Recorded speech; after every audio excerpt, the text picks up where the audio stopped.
마가복음 9장 2절에서 13절 말씀. 엿새 후에 예수께서 베드로와 야고보와 요한을 데리시고 따로 높은 산에 올라가셨더니 그들 앞에서 변형되사 그 옷이 광채가 나며 세상에서 빨래하는 자가 그렇게 희게 할 수 없을 만큼 매우 희어졌더라. 이에 엘리야가 모세와 함께 그들에게 나타나 예수와 더불어 말하거늘 베드로가 예수께 구하되 랍비여 우리가 여기 있는 것이 좋사오니 우리가 초막 셋을 짓되 하나는 주를 위하여 하나는 모세를 위하여 하나는 엘리야를 위하여 하사이다 하니 이는 그들이 몹시 무서워하므로 그가 무슨 말을 할지 알지 못함이더라. 마침 구름이 와서 그들을 덮으며 구름 속에서 소리가 나되 이는 내 사랑하는 아들이니 너희는 그의 말을 들으라 하는지라. 문득 들러보니 아무도 보이지 아니하고 오직 예수와 자기들 뿐이었더라. 그들이 산에서 내려올 때에 예수께서 경고하시되 인자가 죽은 자 가운데서 살아날 때까지는 본 것을 아무에게도 이르지 말라 하시니 그들이 이 말씀을 마음에 두며 서로 문의하되 죽은 자 가운데서 살아나는 것이 무엇일까 하고 이에 예수께 묻자와 이르되 어찌하여 서기관들이 엘리야가 먼저 와야 하리까 하나이까. 이르시되 엘리야가 과연 먼저 와서 모든 것을 회복하거니와 어찌 인자에 대하여 기록하기를 많은 고난을 받고 멸신을 당하리라 하였느냐. 그러나 내가 너희에게 이르노니 엘리야가 왔으되 기록된 바와 같이 사람들이 함부로 대우하였느니라 하시니라. 아멘.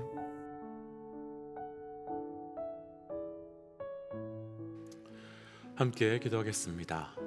하나님, 우리의 눈과 우리의 귀를 열어주셔서 믿음의 사람으로 또 제자로 성도로 살아가기에 합당한 것을 보고 듣고 나아갈 수 있도록 인도하여 주시옵소서. 오늘 온전한 것을 듣고 보길 원하오니 허락하여 주옵소서. 이 모든 말씀 예수님 이름으로 기도하였습니다. 아멘. 할렐루야. 죄인된 우리를 제자로 불러주시고 또 제자로 살아갈 수 있도록 우리의 삶의 모든 것을 공급하며 또 인도하여 주신 우리 하나님의 이름을 높이 찬양합니다. 오늘 우리가 함께 나눌 말씀의 제목은 제자의 보고 들어야 할 것이라고 하는 말씀의 제목입니다.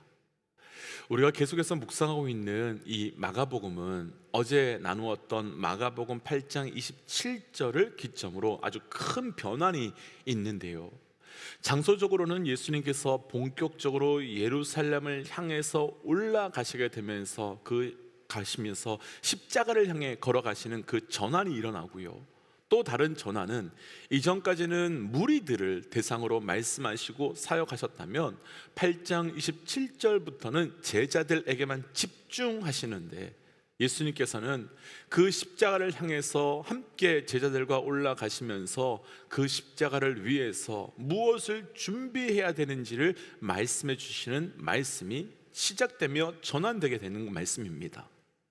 그 첫 시작이 어제 우리가 나눴던 말씀에서 너희는 나를 누구라 하느냐로 시작되는 말씀이었고, 오늘 말씀에서는 십자가를 향해서 올라가는 그 제자들이 보아야 할 것과 또 들어야 할 것에 대해서 말씀해 주고 계시는데요, 오늘 말씀을 통해서 우리가 하루하루 십자가를 향해 나아가는 그 걸음이, 그 걸음 속에서 반드시 보고 반드시 들어야 되는 것이 무엇인지를 함께 묵상하고 우리의 삶에 온전한 것을 보고 들음을 통해서 그 십자가 향해서 온전히 나아가는 삶이 되어 가시기를, 온전히 끝까지 나아가는 삶이 되시기를 주의 이름으로 축복하며 도전합니다.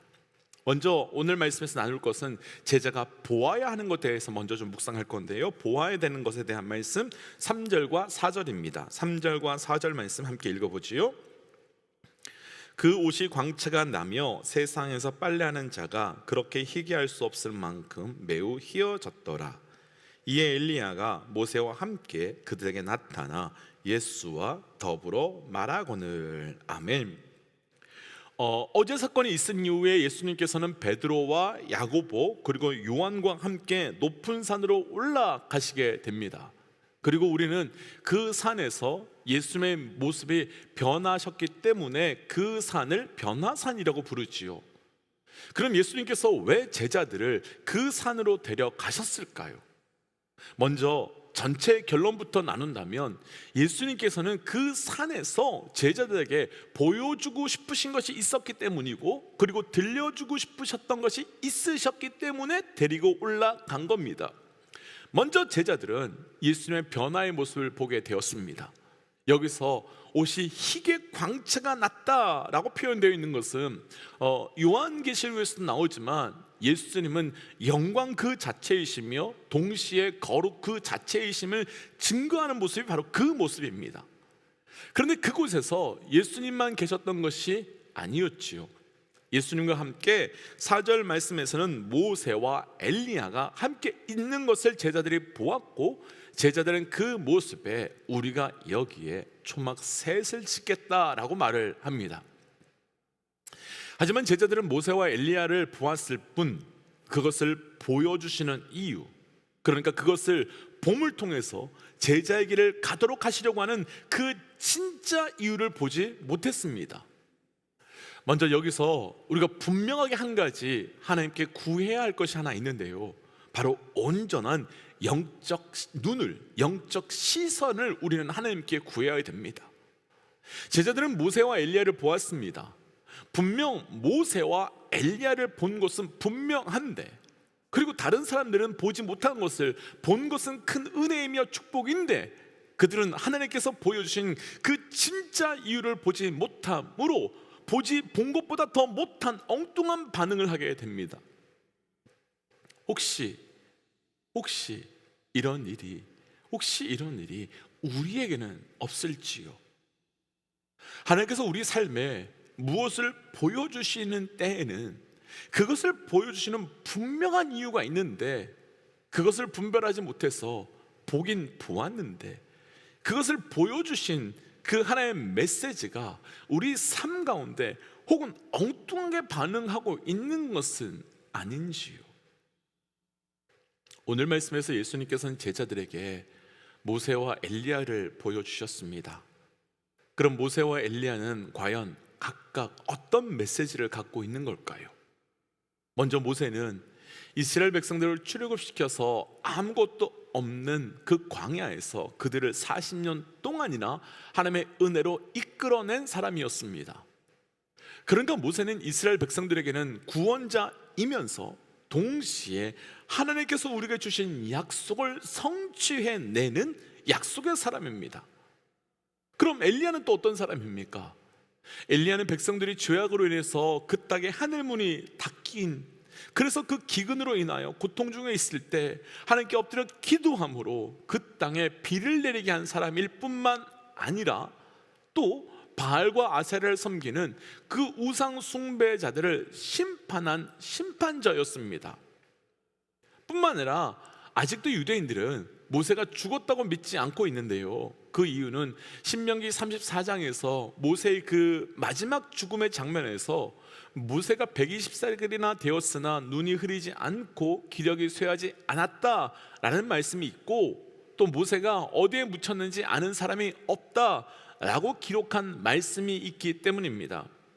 그래서 유대인들은 모세가 죽은 것이 아니라 아직도 살아서 하나님 옆에서 함께하고 있다라고 생각합니다. 그럼 엘리야는 또 어떤 사람입니까? 엘리야는 마지막에 죽음을 경험하지 않고 하나님의 들림을 받았던 사람이었습니다. 그럼 왜 하나님께서는 바로 앞에 너희는 나를 누구라 하느냐는 그 질문에 온전히 대답하지 못하는 제들의 사건이 있은 이후에 이 사건을 보여주시는 거겠습니까? 모세와 엘리야를 통해서 제자들에게 우리 주 예수 그리스도가 누구신지를, 그분이 어떤 분이신지를 보여주시기 원하셨던 것입니다. 곧 모세가 이스라엘 백성을 출애굽시켜 약속의 땅 가나안으로 인도한 것 같이 우리 주 예수 그리스도는 구원자가 되시며 인도자가 되시며, 그리고 약속의 성취자가 되심을 보여주시는 것이고, 또 엘리야가 하늘에 불러 우상 숭배자들을 심판하고 동시에 기근으로 죽어가고 있는 그 백성에 단비를 내려 살게 한 것처럼 우리 주 예수 그리스도는 심판자이시지만 동시에 하나님 백성들에게는 살게 하시는 분임을 보여주시는 것입니다. 또한 모세는 시내산에서 하나님께서 율법을 받은 사람이었습니다. 그리고 엘리야는 선지자였습니다. 우리가 신약 말씀에서 여러 곳을 보았지만 율법과 선지자, 이 두 가지가 증명하는 것은 오직 예수 그리스도였습니다. 그럼 다시 정리해 본다면 제자들에게 모세와 엘리야를 통해서 반드시 분명히 보여주고 싶으셨던 것은 하나님의 아들로서 자기 백성을 건지시고 구원하시며 영원한 생명을 주시지만 동시에 심판하시는 바로 우리 주 예수 그리스도를 보여주고 싶었던 겁니다. 그런데 안타깝게도 앞서 나누었지만 제자들은 그것을 제대로 보지 못했습니다. 우리가 그 길 가려면 보여주시는 것을 보아야 됩니다. 그리고 무엇보다도 보여주신 것 안에서 바로 예수 그리스도를 보실 수 있어야 되는 겁니다. 축복하고 도전하기는 오직 우리가 그분을 바라봄으로 그 길 갈 수 있는, 온전히 갈 수 있는 은혜가 있으시기를 주의 이름으로 축복합니다. 오늘 말씀에서 나눌 두 번째는 들어야 하는 것에 대한 말씀인데요, 7절 말씀 함께 좀 읽어보겠습니다. 들어야 되는 것에 대한 말씀입니다. 마침 구름이 와서 그들을 덮으며 구름 속에서 소리가 나되 이는 내 사랑하는 아들이니 너희는 그의 말을 들으라 하는지라. 아멘. 어제 말씀에서 우리는 예수님께서 제자들에게 고난을 받으시고 3일 후에 살아날 것에 대한 말씀을 주신 것을 보았지요. 그런데 그때요, 베드로는 절대로 나는 예수 그리스도를 부인하거나 십자가의 사건이 일어나지 않을 겁니다 라고 말했었지요. 절대로 그런 일은 일어나면 안 됩니다 라고 베드로가 말했지요. 이 말을 들으셨던 예수님께서는 베드로에게 정말로 무서운 말씀을 하시는데, 사단아 내 뒤로 물러가라 라고 하십니다. 한편으로는 꼭 그렇게까지 말씀하실 필요가 있나 싶지만 그렇게 하지 않으면 안 되는 이유가 분명히 있으셨을 것 같습니다. 그런데 그 사건 이후에 오늘 말씀에서 예수님께서는 제자들을 데리고 산으로 올라가셨고 모세와 엘리야를 만나시고 예수님의 모습이 완전히 변화되는 사건이 나타납니다. 그리고 베드로는 여기서 예수님이 여기가 너무 좋으니까 내가 여기다가 초막셋을 짓겠습니다. 그 초막셋을 짓고, 그래서 그 예수님과 모세와 엘리야를 위한 초막셋을 짓고 여기서 살고 싶습니다라고 말하고 있습니다. 이번에는요, 예수님께서 베드로에게 말씀하시는 것이 아니라 그때 하나님의 음성이 직접 베드로에게 이는 내 사랑하는 아들이요 내 기뻐하는 자니 너희는 그의 말을 들으라 라고 말씀하십니다. 왜 하나님께서 베드로에게 이렇게 말씀하고 계시는 것이겠습니까? 그런데 어제 말씀에서의 베드로와 그리고 오늘 말씀에서의 베드로에서 혹 공통점이 보이시는지요? 예수님께서 당신의 죽으심과 살아나심을 이야기하는데 베드로는 절대 그런 일은 있을 수 없다라고 합니다. 오늘 말씀에서는 여기에 내가 초막셋을 짓고 싶다라고 말합니다. 베드로는 예수님의 말씀을 듣고 예수님의 사건을 보면서도 예수님께서 말씀해 주시고 보여주시고자 하는 것을 듣지 않고 내가 듣고 싶은 것으로 해석하고 내가 듣고 싶은 것으로 만들어 버렸습니다. 정작 들어야 하는 소리는 예수님께서 죽으셔야 그 십자가의 영광의 사건이, 그 십자가의 완성의 구원의 사건이 우리에게 일어난다라고 하는 말씀이었는데, 또 오늘 그 변화산의 사건에서 보여주신 것도 그것을 이해하지 못하는 베드로에게 이런 사건은 이런 의미다라고 보여주시는 것인데, 말씀해 주시고 계신 건데 보여주심을 통해 들려주시는 소리를 듣지 못하고 있는 겁니다. 그런데 예수님께서는 들려주시는 소리를 듣지 못하자 그 결과는 조금 심각합니다.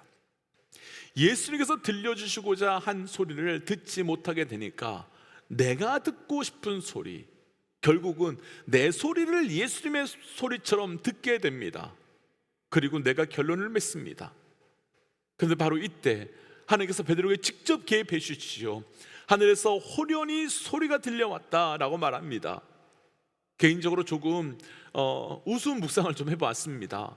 하나님께서 정말 급하셨구나, 정말 하나님 얼마나 급하셨으면 이렇게 직접 그 음성으로 말씀해 주시는 걸까라는 생각이 들었습니다. 그런데 가볍게 이 장면을 받아들이면 가볍지만 사실은 이 말씀이 상당히 무거운 말씀입니다. 왜 하나님께서는 하나님의 소리가 아닌 자기의 소리를 듣고 반응하는 베드로에게 직접 예수님의 말씀을 들으라고 말씀해 주시는 것이겠습니까? 바로 앞장에 그 답이 있습니다. 예수님께서 십자가 사건을 말씀하셨을 때 그런 일은 있을 수 없다라고 말할 때 사단아 물러가라라고 하셨습니다. 아담과 하와가 선악과를 먹지 말라고 분명히 하나님께서 말씀해 주셨는데 그 음성을 듣지 않고 뱀의 음성을 들으면서 그 죄가 시작되게 되었습니다. 사실 뱀이 아담과 하와에게 와서 엉뚱한 소리를 하긴 했지만 사실 그 음성은 아담과 하와의 그 내면에 있었던, 내가 듣고 싶었던, 그거 먹어도 괜찮을 거야 라고 말하는 그 소리를 뱀이 대신 해준 것 뿐입니다. 결국 진짜 들어야 하는 소리를 듣지 않는 사람들의 반응은 죄를 짓게 되는 것이며 예수님의 십자가의 사건을 막는 사단과 같은 존재가 될 수밖에 없는 겁니다. 핵심은 무엇이겠습니까? 들려주시는 음성을 듣는 것이 아니라 듣고 싶은 소리를 들었기 때문입니다. 예수님이 십자가를 지면 예수님 때문에 내 인생 다 던지고 왔는데 그런 일 있으면 안 되는 거 아니야? 선악과를 못 먹게 하신 거, 그거 먹으면 우리가 하나님과 같이 될 수 있는 걸 알고 막고 있었던 거 아니야? 사랑하는 믿음의 동역자 여러분, 듣고 싶은 소리, 들려오는 나의 소리가 아니라 들려주시는 소리를 들으셔야 됩니다. 우리도 경험해 보셨겠지만 마음이 상하고 지칠 때, 답답할 때는 내 안에서 들려오는 염려의 소리, 걱정의 소리가 계속 들려옵니다. 낭망하지 말라고, 두려워하지 말라고 하는데도 계속 다른 소리만 들려옵니다. 들려주시는 소리가 아닌 듣고 싶은 소리만 자꾸 듣게 됩니다. 혹시 지금 어떤 소리를 듣고 계신지요? 지금 어떤 소리 앞에 반응하고 계신지요? 혹시 잘못된 소리를 듣고 있다면, 그래서 잘못된 소리를 듣고 이곳에 초막 셋을 짓겠다고 엉뚱한 반응을 하고 있다면 안 됩니다. 들려주시는 소리를 들으셔야 됩니다. 그래야 우리가 온전히 믿음의 삶을 살 수 있는 겁니다. 그래서 이 시간 이렇게 기도하고 싶습니다. 하나님, 내 삶에 온전한 것을 보고 온전한 것을 들을 수 있도록 그 영적 분별력을 허락하여 주시옵소서. 그래서 내가 보고 싶은 것, 내가 듣고 싶은 것이 아니라 보여주시는 것, 들려주신 것을 보고 들음을 통하여 나아가는 자 되게 하여 주옵소서라고 함께 기도하겠습니다. 함께 기도할까요? 하나님, 주의 은혜를 구하며 기도하며 나아갑니다. 아버지의 시간 내가 온전한 것을 볼 수 있도록, 온전한 것을 들을 수 있도록 주님 인도하여 주시옵소서. 하나님, 그래서 내가 보고 내가 듣는 것이 무엇이 온전히 분별하며 나아갈 수 있도록 인도하여 주셔서 없이 십자가 따라 나아갈 수 있도록 인도하여 주시옵소서. 하나님, 내가 보고 싶은 것, 내가 듣고 싶은 것이 아니라 보여주시고 말씀하신 것을 들음으로 십자가 앞으로만 나아갈 수 있도록 인도하여 주시고 그를 통하여 온전히 십자가 따라 나아가는 제자의 삶 되게 하여 주옵소서. 하나님, 보고 싶은 것이 아니라 보여주시는 것을 보기를 원합니다. 하나님, 듣고 싶은 것이 아니라 들려주시는 것 듣길 원합니다. 그러기 위하여 하나님 우리의 영적 분별력을 허락하여 주셔서 하나님 보고 듣는 것을 온전하게 반응할 수 있도록 인도하여 주시옵소서. 이 모든 말씀 예수님 이름으로 기도하였습니다. 아멘. 사랑하는 믿음의 육자 여러분, 보여지는 것 보시면 안 됩니다. 들려주시는 것 들으시면 안 됩니다. 보여주시는 것만 들려주시는 것만 들으셔야 됩니다. 함께 선포하고 또 삶의 자리로, 기도의 자리로 나아가지요. 함께 선포하겠습니다. 하나님은 살아계십니다. 아멘. 함께 기도하겠습니다.